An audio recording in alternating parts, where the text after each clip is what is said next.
Puji Tuhan, saudara kasih oleh Tuhan. Renungan hari ini saya bacakan dalam Amsal 18 ayat yang ke-10. Nama Tuhan adalah menara yang kuat. Kesanalah orang benar berlari dan ia menjadi selamat. Ayat ini menunjukkan bahwa Allah adalah tempat perlindungan. Kata menara yang kuat untuk menunjukkan itu menjadi tempat yang harus menjadi tujuan utama. Bagi siapa?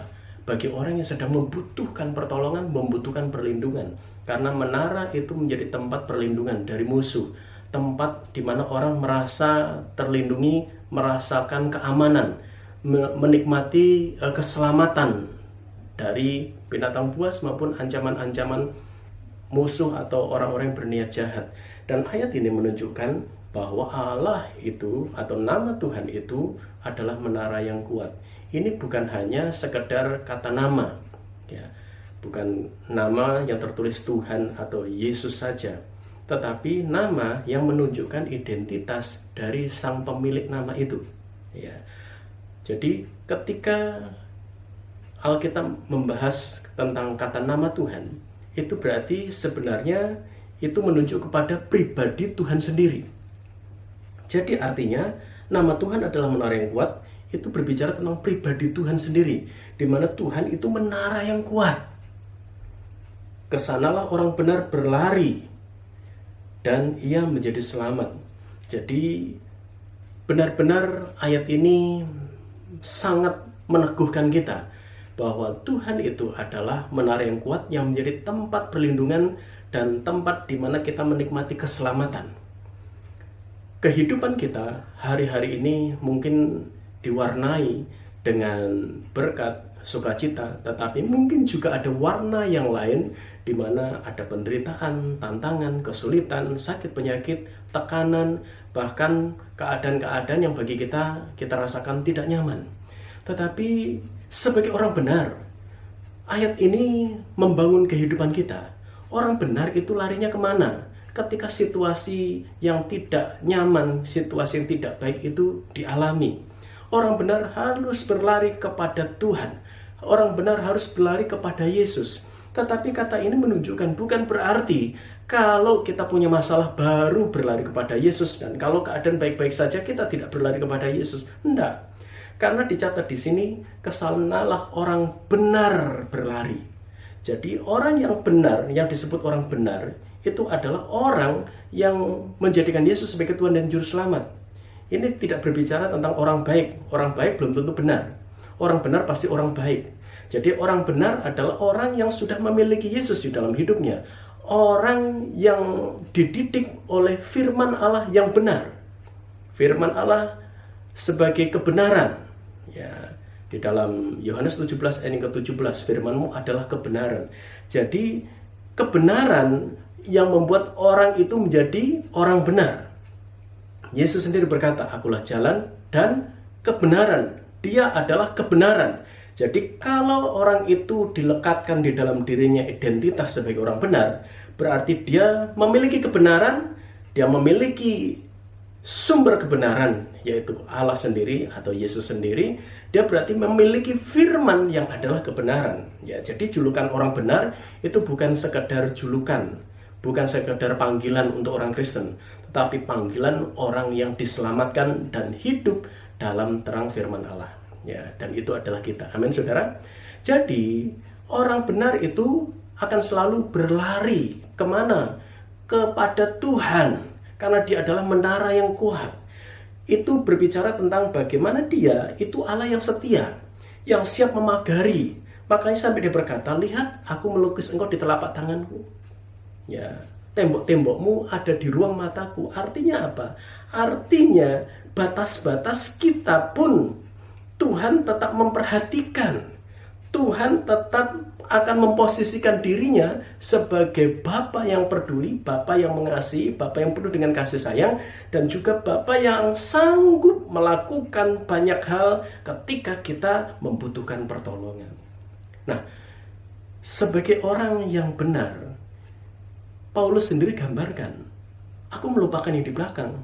Karena apa? Karena orang benar, dikatakan di Amsal tadi, berlarinya kepada Tuhan. terarah kepada Tuhan. Jadi berlari berarti memfokuskan diri kepada Tuhan. Kalau dalam perlombaan, pelari itu mengarahkan dirinya kepada arah, sasaran. Ya, kemarin kita sudah sama-sama lihat ketika Petrus pandangannya tidak lagi terarah kepada Yesus, dia tenggelam.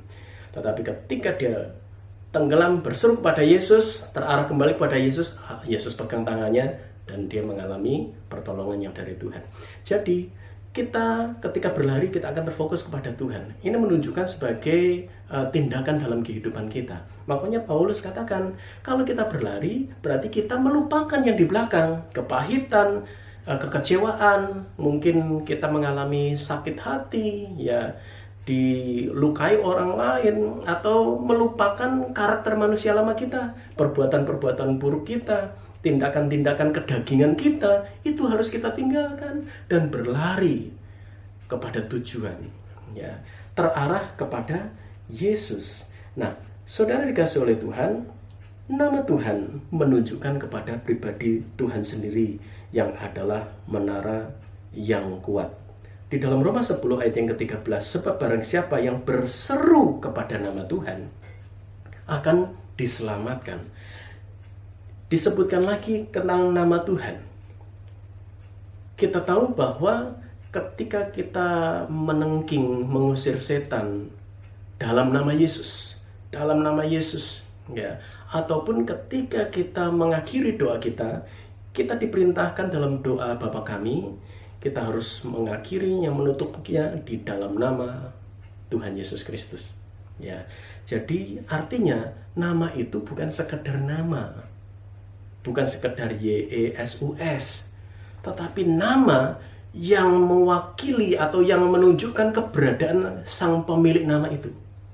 Makanya dimanapun kita ketika kita berkata Yesus, entah dalam doa ataupun dalam pergumulan, dalam tekanan, dalam masalah yang kita hadapi, dalam ketakutan, dan ketika kita berkata Yesus, kita berseru Yesus seperti Petrus berseru Yesus tolong saya, maka nama yang kita sebutkan itu sang pemilik nama akan datang, akan hadir, menyatakan kehadirannya, kepeduliannya, menyatakan pribadinya dalam kehidupan kita. Jadi bukan sekedar nama. Makanya di dalam Roma 10 ayat 13 ini, sebab barang siapa yang berseru kepada nama Tuhan akan diselamatkan. Jadi barang siapa berseru kepada Tuhan, jadi ayat itu sebenarnya menunjukkan kepada pribadi Yesus akan diselamatkan.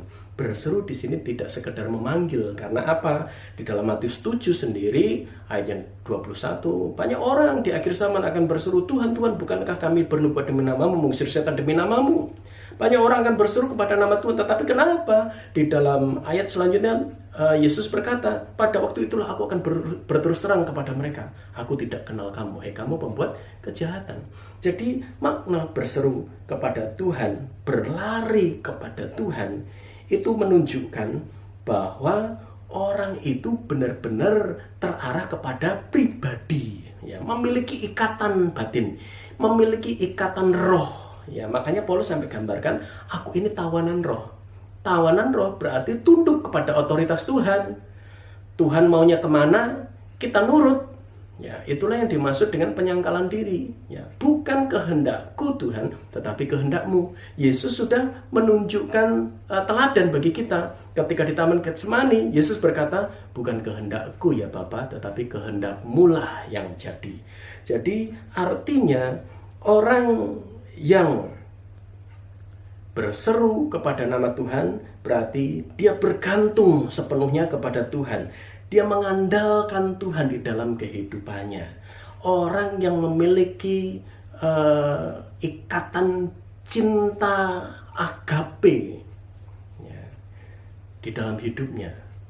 Petrus di dalam Yohanes 21 dia ditanya oleh Yesus. Karena Yesus ingin memulihkan kasih agape yang harus dimiliki oleh Petrus.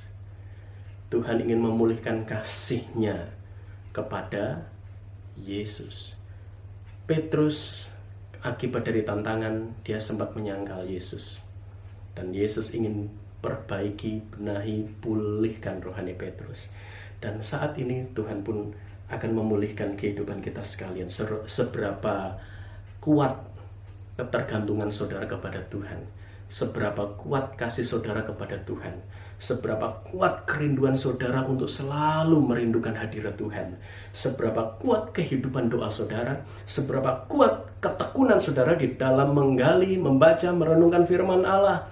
Itu menunjukkan seberapa dalam hubungan saudara dengan Yesus. Karena itu, kalau hari-hari ini mulai melemah, mulai ada jarak, karena kesibukan, karena masalah pergumulan kita hadapi, karena tekanan, karena keadaan, karena situasi yang ada, mungkin sempat merenggang hubungan kita dengan Yesus. Malam hari ini, pulihkan, minta Tuhan menjamah, bereskan, minta Tuhan untuk memperbarui hati kita, batin kita. Karena apa? Karena hanya orang benarlah yang ketika berlari, dia menikmati keselamatan. Ketika dia berlari kepada Yesus, ketika dia berseru, dia menikmati keselamatan. Bukan seperti orang-orang di Matius pasal 7 ayat 21. Berseru, tapi tidak diselamatkan. Kenapa? Hatinya sudah jauh dari Tuhan. Karena itu tetaplah bangun hubungan yang dekat dengan Tuhan. Karena nama Tuhan adalah menara yang kuat.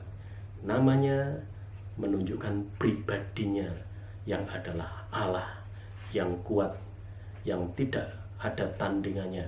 Dia satu-satunya Allah dan tidak ada yang lain. Puji nama Tuhan. Mari kita sama-sama satu dalam doa. Terima kasih ya Bapa.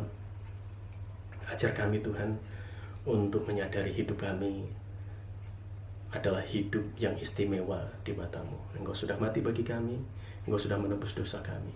Dan biarlah Engkau didik kami untuk menghargai betapa pentingnya hidup ini, betapa pentingnya kami menjaga rohani kami, betapa pentingnya kami menjaga hubungan persekutuan dengan Engkau ya Tuhan.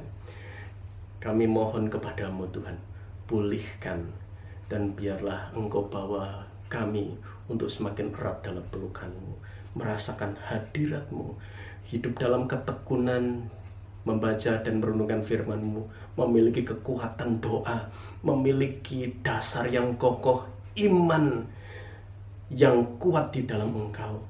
Sehingga hari-hari yang kami lewati, kami akan senantiasa terfokus kepada Engkau. Kami akan senantiasa mengungkapkan kasih kami kepada Engkau. Karena Engkau adalah Allah satu-satunya dan tidak ada yang lain.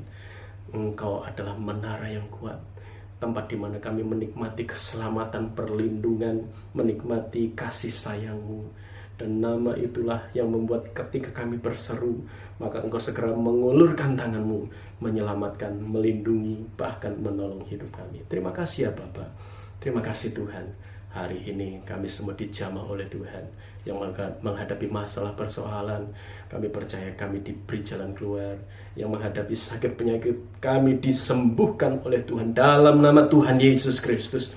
Bahkan mungkin ada situasi-situasi yang sedang tidak nyaman, yang hari-hari ini kami sedang hadapi. Masalah dalam pekerjaan, dalam usaha, dalam keluarga, maupun masalah-masalah yang bersifat pribadi, kami serahkan ke dalam tangan-Mu. Engkau Allah sumber pertolongan kami. Kami mau berseru hanya kepadamu Tuhan. Kami mau hanya mengandalkan Engkau. Kami percaya Engkau yang akan sanggup menyelesaikan, Engkau yang akan sanggup menolong, Engkau sendiri yang bekerja dan campur tangan. Karena kami percaya Tuhan, Engkau tidak pernah membiarkan kami. Terima kasih Bapa. Bersyukur kepadamu. Kami alaskan dalam nama Tuhan Yesus Kristus. Haleluya. Amin. Puji nama Tuhan. Tuhan memberkati.